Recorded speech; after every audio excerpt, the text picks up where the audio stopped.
नमस्कार दोस्तों, स्वागत है आप सभी का हमारे यूट्यूब चैनल स्टडी पॉइंट्स में। तो सीटेट एग्ज़ाम जुलाई 2024 के लिए एक और इम्पॉर्टेंट टॉपिक हम आपके लिए लेकर आ चुके हैं और ये टॉपिक होने वाला है स्टीफन क्रेसन के बारे में। Stephen Cresson theory plus MCQ हम इस वीडियो के माध्यम से आपको कराने वाले हैं। तो वीडियो को बहुत ही ध्यान से देखिएगा। इस एक लेक्चर से आपके 2 नंबर जो है सीडीपी में पक्के होने वाले हैं। तो वीडियो को सबसे पहले आप लोग कर दीजिएगा लाइक और शेयर। चैनल से पहली बार जुड़े हैं तो चैनल को सब्सक्राइब कर लीजिएगा, बेल आइकॉन को प्रेस कर लीजिएगा जिससे कि आने वाली वीडियो का नोटिफिकेशन आपको समय से मिल सके। तो चलिए शुरू करते हैं। पर सबसे पहला पॉइंट दिया है कि स्टीफन क्रेसिन एक अमेरिकी भाषाविद थे। तो सबसे पहला क्वेश्चन आपसे यही पूछा जाता है कि स्टीफन क्रेसिन कहाँ के मनोवैज्ञानिक थे। तो ये एक अमेरिका के मनोवैज्ञानिक थे जिनको हम अमेरिकी भाषाविद के नाम से जानते हैं। इनके द्वारा एसएलए का सिद्धांत दिया गया था। क्या दिया गया था भैया? एसएलए का इनके द्वारा सिद्धांत दिया गया था। अब आपको ये समझना होगा कि ये एसएलए होता क्या है। तो एस का मतलब होता है सेकेंड, एल का मतलब होता है लैंग्वेज और ए का मतलब होता है एक्विजिशन, यानी कि सेकेंड लैंग्वेज एक्विजिशन, द्वितीय भाषा अधिग्रहण का सिद्धांत किसके द्वारा दिया गया था? तो ये दिया गया था स्टीफन क्रेसिन के द्वारा। ठीक है, क्लियर हो गया। अगले पॉइंट में यही दिया गया है कि इन्होंने द्वितीय भाषा अधिग्रहण का सिद्धांत दिया था जिसको हम सेकेंड लैंग्वेज एक्विजिशन के नाम से जानते हैं। और इसी को शॉर्ट में आपसे पूछा जाता है कि एसएलए का सिद्धांत किसने दिया था? तो आपका आंसर होगा स्टीफन क्रेसिन ने दिया था। ठीक है, यहाँ पर इन्होंने बताया है कि इसमें जो है 5 प्रकार की परिकल्पनाएं दी हैं। इन्होंने क्या दिया है भैया?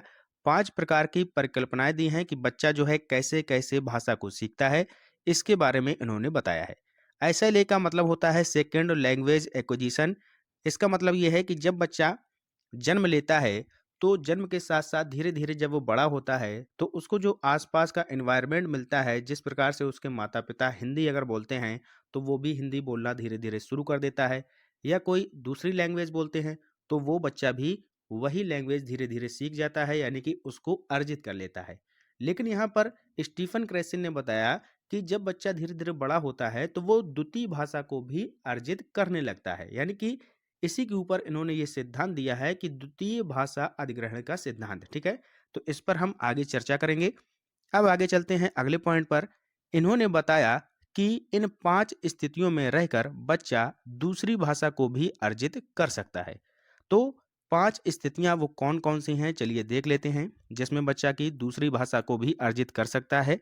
तो यहाँ पर इन्होंने बताया है एक्विजिशन लर्निंग हाइपोथेसिस, ठीक है, मॉनिटर हाइपोथेसिस, इसके बाद बताया नेचुरल ऑर्डर हाइपोथेसिस, फिर बताया इनपुट हाइपोथेसिस, फिर बताया अफेक्टिव फिल्टर हाइपोथेसिस। ठीक है, तो इसको हम बारी बारी से यहाँ पर देखेंगे। पहला यहाँ पर इन्होंने बताया है अर्जन अधिगम परिकल्पना, जिसको हम एक्विजिशन लर्निंग हाइपोथेसिस बोलते हैं। दूसरी यहाँ पर बात इन्होंने बताई निगरानी परिकल्पना की, जिसको मॉनिटर हाइपोथेसिस बोला जाता है। तीसरा बताया निवेश परिकल्पना, जिसको हम इनपुट हाइपोथेसिस बोलते हैं।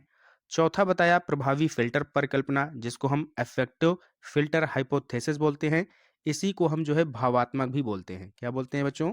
भावात्मक। ठीक है, और चौथा बताया प्राकृतिक क्रम परिकल्पना, जिसको हम नेचुरल ऑर्डर हाइपोथेसिस बोलते हैं। क्लियर है?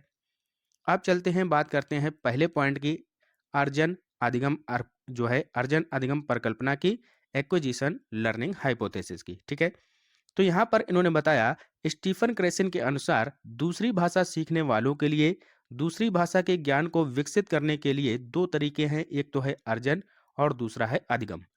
अर्जन क्या होता है? अभी हमने आपको बताया, जब बच्चा जन्म लेता है तो धीरे धीरे जैसा माहौल उसको मिलता है, जैसा इन्वायरमेंट मिलता है अपने माता पिता के साथ, अपने भाई बहनों के साथ, तो उसी के द्वारा वो जो है अपनी पहली जो लोकल लैंग्वेज है उसको सीख जाता है, यानी कि हिंदी हो चाहे इंग्लिश हो वो उसको बोलने लगता है। इसके बाद अधिगम क्या होता है? अधिगम का मतलब होता है सीखना। अब सीखते हम कैसे हैं? आज के ज़माने में आप जैसे घर पे बैठकर यूट्यूब के माध्यम से पढ़ाई कर रहे हैं, तो क्या कर रहे हैं? सीख रहे हैं, नई-नई चीज़ें आप सीख रहे हैं। आप बाहर जाएँगे, स्कूल में सीखेंगे, बाहर अगर आप कहीं अध्यापक के पास जाएँगे, तो कोचिंग के माध्यम से सीखेंगे। तो ये होता है आपका सीखना, यानी कि बाहर जो माहौल आपको मिलता है, जो कम्युनिकेशन आपका होता है, उस पर यहाँ पर बल दिया जाता है, उसके माध्यम से आप लोग अधिगम करते हैं, सीखते हैं। ठीक है? यहाँ पर आगे लिखा है कि दूसरी भाषा को इस प्रकार से सिखाया जाए कि बच्चा बिना लर्निंग के भाषा को अर्जित कर ले। ठीक है, तो इस तरीके से उसको यहाँ पर माहौल दिया जाए, एनवायरनमेंट दिया जाए, जिससे कि वो दूसरी भाषा को भी धीरे-धीरे सीखने लगे, ठीक है? आगे चलिएगा। अब देखते हैं दूसरा पॉइंट, निगरानी परिकल्पना यानी कि मॉनिटर करना। अर्जन के बाद जब हम भाषा सीखते हैं तो इसमें लर्निंग की वजह से परिवर्तन होता है। कैसे परिवर्तन होता है, आगे देख लेते हैं। जैसे हम बहुत सारे गलत शब्दों का प्रयोग करते हैं, लेकिन स्कूल जाने के बाद वो सामने आता है और हमारा अर्जन बेहतर हो जाता है, ठीक है? तो यहाँ पर समझिएगा कि जैसे कोई बच्चा है, धीरे धीरे वो अपने पास पड़ोस में जाता है, अपने दोस्तों के साथ खेलता है, ठीक है? और वहाँ पर और भी कुछ शब्द सीख जाता है, जैसे कि शंकर बोलना सीख जाता है, लेकिन उसको लिखना नहीं आता है। और वो शंकर किस तरीके से लिखता है, कुछ इस तरीके से, ठीक है? स्टडी इस तरीके से लिखता है, STADY, ठीक है? लेकिन जब वही बच्चा कोचिंग जाता है या विद्यालय जाता है, तो वहाँ पर टीचर के माध्यम से उसको बताया जाता है कि बच्चा, जो शंकर है वो इस तरीके से नहीं लिखा जाएगा, बल्कि इस तरीके से लिखा जाएगा, ठीक है? इस तरीके से, ठीक है? तब वो बच्चा इस तरीके से सही लिखना और पढ़ना यहाँ पर सीख जाता है। स्टडी अगर वो इस तरीके से लिख रहा है, तो वहाँ पर जब जाएगा तो इस तरीके से वहाँ पर बताया जाएगा, ये आपका गलत है, ये आपका सही है, ठीक है? तो इस तरीके से अधिगम में उसकी क्या आ जाती है, जब आप उसको मॉनिटर करेंगे, जब अध्यापक उसको देखेगा, उसकी निगरानी रखेगा, तो उसको सही-सही से जो है सिखाने का काम करता है, ठीक है? समझ में आ गया? अब चलते हैं आगे। तीसरा पॉइंट, निवेश परिकल्पना, input hypothesis. Very very important है ये आपके लिए, ठीक है? बच्चे को कुछ इनपुट देंगे जो शब्दों के माध्यम से हो सकता है या वस्तुओं के माध्यम से भी हो सकता है। ये बच्चों के लिए बोधगम्य होना चाहिए, ठीक है? अब यहाँ पर क्या आपको बताना है, क्या आपको समझना है, बोधगम्य निवेश बच्चों को ऐसे भाषाई अवसर उपलब्ध कराना जो उनकी भाषा से एक स्तर ऊपर हों। अब एक स्तर ऊपर की बात यहाँ पर की गई है, जैसे कि मान लीजिए कि ये एक हमने बनाया है एरो, यहाँ पर उसका जो ये है, ये हिंदी का स्तर है बोलने का, ठीक है? लेकिन ये जो स्तर है, ये है इंग्लिश बोलने का। अब हिंदी जो है वो इसकी मातृभाषा है बच्चों। क्या है भैया, हिंदी हिंदी क्या है, उसकी मातृभाषा है। लेकिन इंग्लिश को उसने धीरे धीरे बोलना शुरू किया है, इंग्लिश को क्या किया है, धीरे धीरे बोलना शुरू किया है। तो इंग्लिश का स्तर स्तर जो है वो ये है, और हिंदी का जो उसका स्तर है वो ये है। यानी कि हिंदी का स्तर अभी बहुत अधिक है, इंग्लिश का स्तर अभी उससे कम है। तो हमें क्या करना होगा, अगर हमें उसके इंग्लिश के स्तर को बढ़ाना है, तो क्या करना होगा, इसको जो है ऐसे हमें इनपुट देना होगा। इनपुट का मतलब है या तो इसको हम कोचिंग भेजने लगें, ठीक है? या तो हम इसको स्कूल भेजने लगें, जहाँ पर ये जो है इंग्लिश को और अच्छे से सीख सके। जब हम इसको और अच्छे से इनपुट देंगे और अच्छे से कोचिंग के माध्यम से इसको पढ़ाएँगे, तो इसका जो इंग्लिश का स्तर है, वो भी हिंदी के स्तर के बराबर हो जाएगा, यानी कि इक्वल हो जाएगा, ठीक है? तो इसी तरीके से यहाँ पर बताया गया है कि हमें बच्चे को अच्छे से अच्छे भाषाई अवसर उपलब्ध कराना चाहिए। ऐसा इनपुट देना चाहिए कि जो हिंदी का स्तर है, उसी के लेवल का उसका इंग्लिश का स्तर भी हो जाए, यानी कि जो दूसरी भाषा उसकी इंग्लिश है, वो भी उसी के बराबर वो बोलने लगे, सीखने लगे, ठीक है? तो ये बात यहाँ पर निवेश परिकल्पना में बताई गई है। आगे चलिएगा। अब बात करते हैं प्रभावी फ़िल्टर परिकल्पना की, अफेक्टिव फ़िल्टर की। यह एक काल्पनिक बाधा है जो विद्यार्थियों को सीखने में रोकता है। जैसे कि मान लीजिएगा कि बाधा क्या होती है? जैसे कोई बच्चा है वो तनाव में है, ठीक है? और अगर बच्चा तनाव में है और स्कूल में जाता है, वो कुछ गलतियाँ करता है और आप उसको डाँट देते हैं, तो वो बच्चा और डिमोटिवेट हो जाता है। फिर उसको क्या होता है, उसका जो आत्मविश्वास है, वो भी गिरने लगता है और धीरे-धीरे वो पढ़ाई में और कमज़ोर होने लगता है।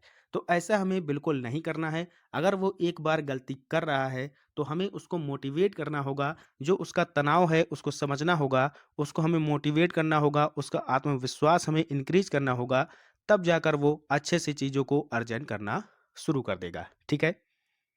आगे चलिएगा, लास्ट आपका पॉइंट है प्राकृतिक क्रम परिकल्पना, यानी कि नेचुरल ऑर्डर हाइपोथेसिस, ठीक है?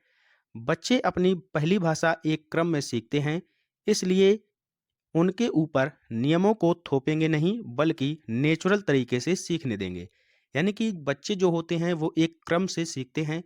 ऐसा नहीं है कि अभी वो बच्चा छोटा है, क्लास 2 में पढ़ रहा है और आप धीरे-धीरे उसको सीधा व्याकरण पे आ जाएँगे और उसको जो है हाई स्कूल लेवल के जो आपके बुक हैं उनको पढ़ने के लिए देंगे, तो ऐसा नहीं है। उस पे हमें कुछ भी थोपना नहीं है, वो एक क्रम से जो है धीरे-धीरे ही सीखेगा।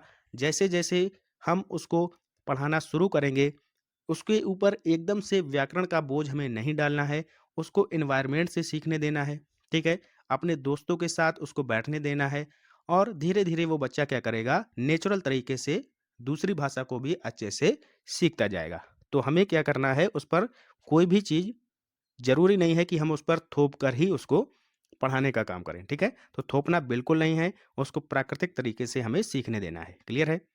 अब आपके सामने पहला क्वेश्चन है, किस मनोवैज्ञानिक ने द्वितीय भाषा अधिगम यानी कि एसएलए का सिद्धांत दिया था? तो ये बच्चों दिया था स्टीफन क्रेसन ने। ये कहाँ के थे?